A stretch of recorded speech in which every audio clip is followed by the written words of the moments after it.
Could you comment on what Pat Summitt's meant to your career? Oh my gosh. Now you're going to really get me emotional. You know, there's probably a lot of coaches that sit and talk about Trish and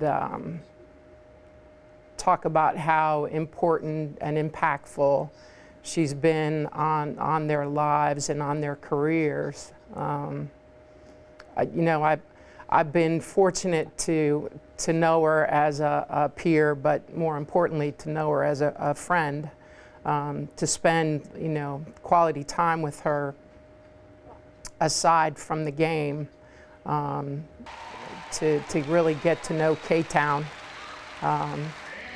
as Pat's home, and you know, certainly her assistants and her players, to you know, speak with them as a comrade and not as an opposing coach.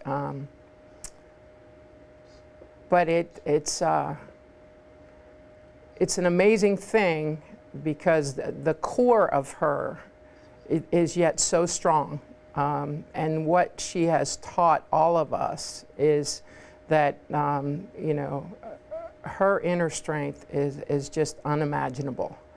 And, you know, you get to know her more when she's dealing with some of the things that she's dealing with right now than when you did when you're across the bench from her. And for the normal fan, they probably would watch those games and say, look at those two coaches. Look, the two of the greatest coaches in women's college basketball, they probably don't like each other at all. But yet, she was a big part of your life and well, career.